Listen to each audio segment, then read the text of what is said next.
بسم اللہ الرحمن الرحیم۔ التصغیر المصغر المزید فیہ لیدل علی تقلیل۔ یہاں سے علامہ ابن حاجب رحمہ اللہ تعالیٰ تصغیر کے احکامات بیان کرنے لگے ہیں۔ تین باتوں کو اس باب میں بیان فرمایا۔ نمبر 1 تصغیر کی تعریف، نمبر 2 تصغیر بنانے کا طریقہ، نمبر 3 تصغیر کے متعلقہ احکامات۔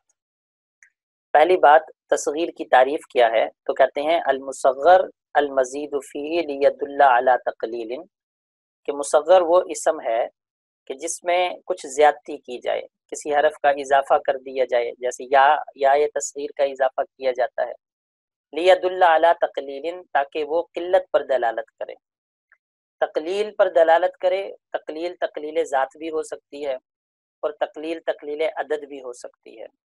تقلیل ذات جیسے رجل سے رجیل، یعنی ذات کو چھوٹا کر کے دکھانا، مقصد حقارت ہوتا ہے۔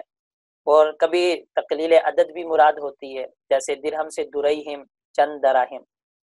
اور کبھی مجازن تقلیل کو شفقت کے لیے بھی استعمال کیا جاتا ہے، جیسے بنئی، بنئی کا ترجمہ چھوٹے بیٹے، لیکن مراد ہوتا ہے پیارے بیٹے۔ تصغیر کی تعریف کرنے کے بعد آگے تصغیر کے بنانے کا طریقہ بیان کرتے ہیں۔ اس ضمن میں مصنف نے 3 بنیادی قواعد بیان کیے ہیں کہ تصغیر کو کیسے بنایا جاتا ہے۔ فرماتے ہیں فالمتمکن، یعنی اس میں متمکن کی اگر تصغیر بنانی ہو تو یا تو وہ ثلاثی ہوگا، یا وہ رباعی ہوگا، یا وہ خماسی ہوگا۔ ان تینوں کے تصغیر بنانے کا علیحدہ علیحدہ طریقہ بتایا۔ اگر تو ثلاثی ہو تو کہتے ہیں یضم اولہ ویفتح ثانیہ، کہ پہلے حرف کو ضمہ دے دو، ضمہ دی جائے گی، دوسرے حرف کو فتح دی جائے گی۔ وبعدہما یاء ساکنۃ، ان دونوں کے بعد یاء ساکنہ یعنی یاء تصغیر لائی جائے گی۔ اور جو آخری حرف ہے وہ اس کا اعراب عامل کے مطابق ہوگا۔ تو یہ تو ثلاثی کی تصغیر ہو گئی کہ پہلے کو ضمہ، دوسرے حرف کو فتح، اس کے بعد یاء تصغیر لائی جائے گی جو کہ ساکن ہوگی، اور آخری حرف کا اعراب عامل کے مطابق ہوگا۔ نمبر 2، قاعدہ نمبر 2، رباعی کی تصغیر بنانے کا طریقہ۔ وَيُكْسَرُ مَا بَعْدَهَا فِي الْأَرْبَعَةِ إِلَّا فِي تَاءِ التَّانِيث، کہ اگر کلمہ 4 حرفی ہے تو یاء ساکنہ کے بعد والے کلمے کو کسرہ دی جائے گی، تو کہتے ہیں یُكْسَرُ مَا بَعْدَهَا، کہ یاء ساکنہ کے بعد والے کلمے کو کسرہ دی جائے گی، اور جو آخری حرف ہوگا اس کا اعراب عامل کے مطابق ہوگا۔ یہ تو ہو گیا 4 حرفی کلمے کی تصغیر بنانے کا طریقہ۔ لیکن 4 چیزیں اس سے مستثنا ہیں، مصنف 4 چیزوں کا استثناء کر رہے ہیں۔ فرماتے ہیں الا فی تاء التانیث، نمبر 1 اگر کلمے کے آخر میں تاء تانیث ہو۔ نمبر 2 والفی التانیثی، اگر کلمے کے آخر میں الف ممدودہ یا الف مقصورہ تانیث والا ہو۔ نمبر 3 والالف والنون المشبہتین بہما، کلمے کے آخر میں الف نون ہو جو تائے تانیث سے جو الف تائے تانیث کے مشابہ ہوں، یعنی الف ممدودہ اور الف مقصورہ کے مشابہ ہوں۔ مشابہت کس چیز میں؟ کہ جیسے جہاں پر الف مقصورہ یا ممدودہ جس کلمے میں پائی جائیں اس کے آخر میں تائے تانیث نہیں آتی، اسی طرح الف نون بھی ایسے ہوں کہ ان کے آخر میں پھر تائے تانیث نہ آئے۔ اور نمبر 4 الف افعال جمعن، کہ جمع کا وزن ہو، افعال وزن پر ہو اور اس کا الف ہو، یعنی افعال وزن پر جو الف آئے گا وہ الف کلام کے اندر، کلمے کے اندر پایا جائے۔ تو یہ 4 صورتیں ایسی ہیں کہ ان میں یاء ساکنہ کے بعد والے حرف کو کسرہ نہیں دی جائے گی بلکہ فتحہ دی جائے گی۔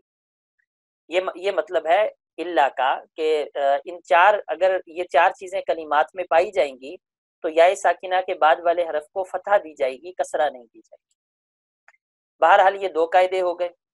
تیسرا قاعدہ ولا یزاد علی اربعۃ، کہ اگر کلمہ خماسی ہے تو اس کی تصغیر نہیں لائی جاتی۔ یہ مطلب ہے کہ لا یزاد علی اربعۃ، 4 پر زیادتی نہیں کی جائے گی، یعنی خماسی اگر کلمہ ہے تو اس کی تصغیر نہیں لائی جائے گی۔ فلذالک، اب 3 قواعد بیان کیے ہیں، ثلاثی کے، رباعی کے اور خماسی کے، لہٰذا اب اس پر تفریع بٹھا رہی ہیں۔ اسی وجہ سے لم یجئ فی غیرہا الا فعیل وفعیعل وفعیعیل، اسی وجہ سے تصغیر نہیں آتی. فی غیرہا، یہ ہا ضمیر ان چار مستثنا صورتوں کی طرف راجع ہے کہ ان چار صورتوں کو چھوڑ کر ان کے علاوہ کے اندر تصغیر نہیں آتی الا مگر فعیل، فعیل وزن پر نمبر 1، نمبر 2 فعیل وزن پر، نمبر 3 فعیل وزن پر.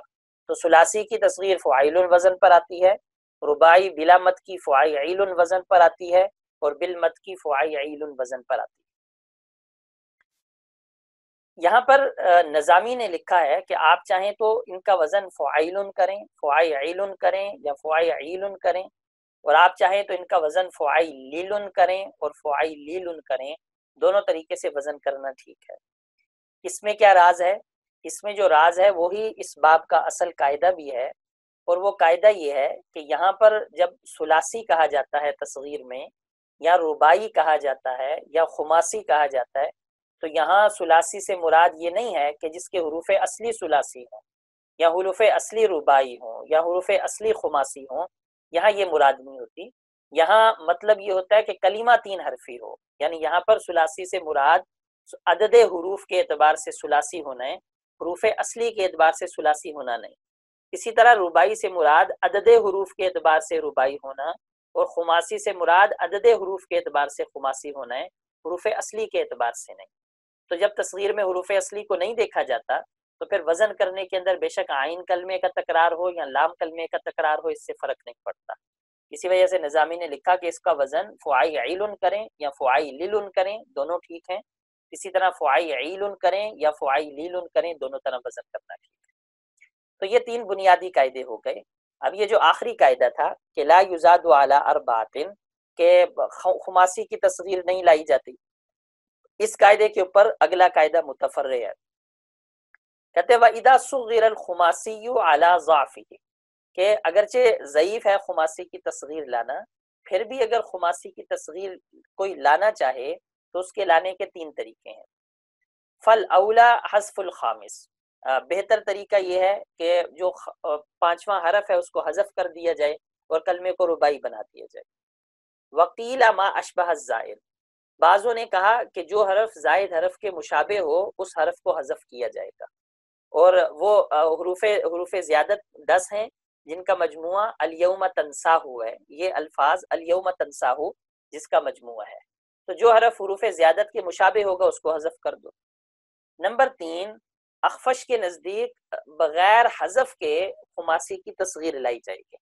لہذا سمع الاخفش صفی رجال، تو اخفش نے سنا کہ عرب لوگوں نے ایسے بھی پڑھا صفی رجال، یعنی بغیر حذف کے انہوں نے اس کلمے کی تصغیر لائی ہے. وَيُرَدُّ نَحْوُ بَابٍ وَنَابٍ وَمِيزَانٍ وَمُوقِظٍ إِلَىٰ أَصْلِهِ.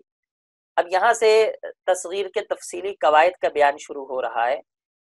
اس میں متمکن کے تصغیر کے قواعد کو پہلے ذکر کیا جائے گا، ان کے احکامات کو پہلے ذکر کیا جائے گا، بعد میں اس میں غیر متمکن کے قواعد اور احکام کو ذکر کیا جائے گا.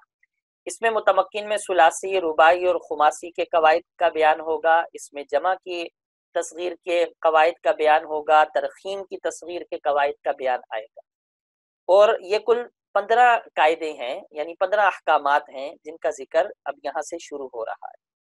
لیکن ان احکامات کو سمجھنے سے پہلے کچھ قواعد ہیں جن قواعد کو اگر ذہن نشین کر لیا جائے تو یہ جتنے 15 احکامات ہیں وہ 15 احکامات کو سمجھنا آسان ہو جائے گا.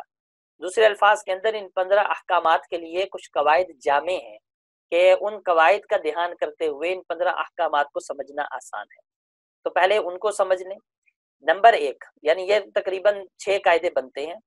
پہلا قاعدہ، اسم میں کبھی تصغیر سے پہلے سبب قلب یا سبب حذف پایا جاتا ہے. کبھی ایسا ہوتا ہے کہ تصغیر سے پہلے سبب قلب پایا جا رہا ہے کہ کلمے میں قلب ہونا چاہیے، یا سبب حذف پایا جا رہا ہے کہ کلمے کے اندر اس کی وجہ سے حذف ہوا ہے. اب کبھی تو ایسا ہوتا ہے کہ سبب قلب اور سبب حذف تصغیر میں پہلے سے پایا جاتا ہے اور کبھی پہلے سے نہیں پایا جاتا. یہ پہلا قاعدہ ہو گیا.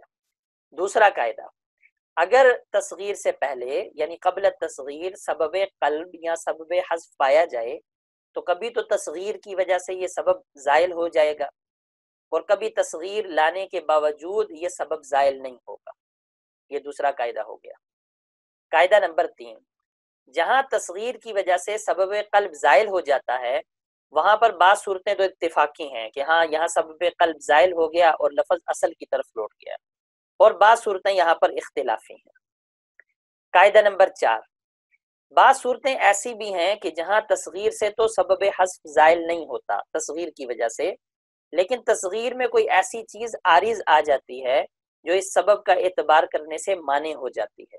مثلاً کلمہ ثلاثی ہو اور کوئی حرف محذوف ہو تو یہاں پر تصغیر نہیں لائی جا سکتی، کیونکہ تصغیر تو کم سے کم ثلاثی کی آتی ہے، اور یہاں تو کلمہ بظاہر ثنائی بن رہا ہے، تو یہاں مجبوری یہ ہے کہ یہاں پر حذف جو ہے اس کا اعتبار نہیں کیا جا سکتا، یہاں پر تصغیر کا بنانا عارض آ رہا ہے اس بات میں کہ یہاں پر ہم حذف کو مانیں۔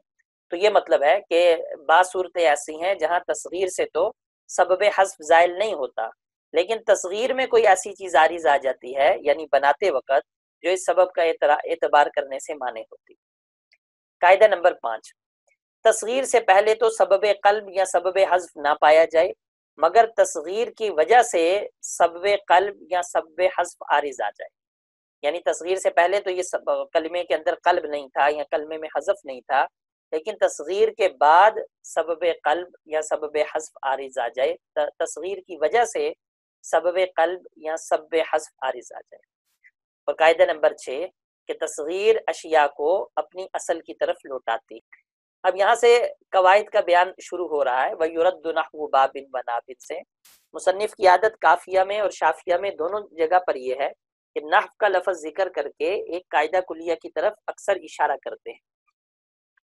یہاں سے بھی پہلے قاعدہ کلیہ کی طرف اشارہ ہو رہا ہے، گویا یہ پہلا مسئلہ ہے، یہ 15 احکامات میں سے پہلا حکم ہے جو یہاں سے شروع ہو رہا ہے۔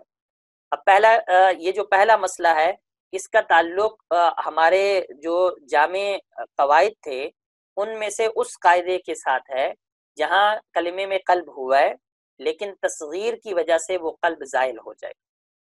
پہلے قاعدے کا تعلق اس قاعدے سے ہے کہ جہاں کلمے میں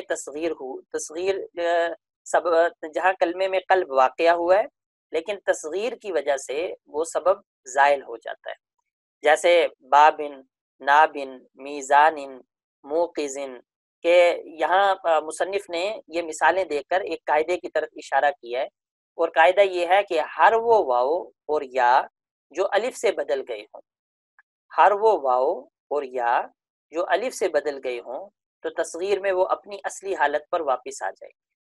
جیسے بابن کے اندر، نابن کے اندر مصنف نے یہ جو مثالیں دی ہیں کہ ان کے اندر وہ کلمات اپنی اصل کی طرف واپس لوٹ آئیں گے، لذہاب المقتضی، کیونکہ جو مقتضی تھا ان الفاظ کو بدل دینے کا وہ مقتضی زائل ہو گیا۔ فرماتے ہیں وَيُرَدُّ کہ رد کر دیا جائے گا بابن، نابن، میزان، موقظن کو اپنی اصل کی طرف، تو اصل کلمات کا اعتبار کرتے ہوئے پھر ان کی تصغیر بنائی جائے گی۔ چنانچہ ان کلمات کی تصغیر بویبن، نیبن، مویزین اور مویقظن آئے گی۔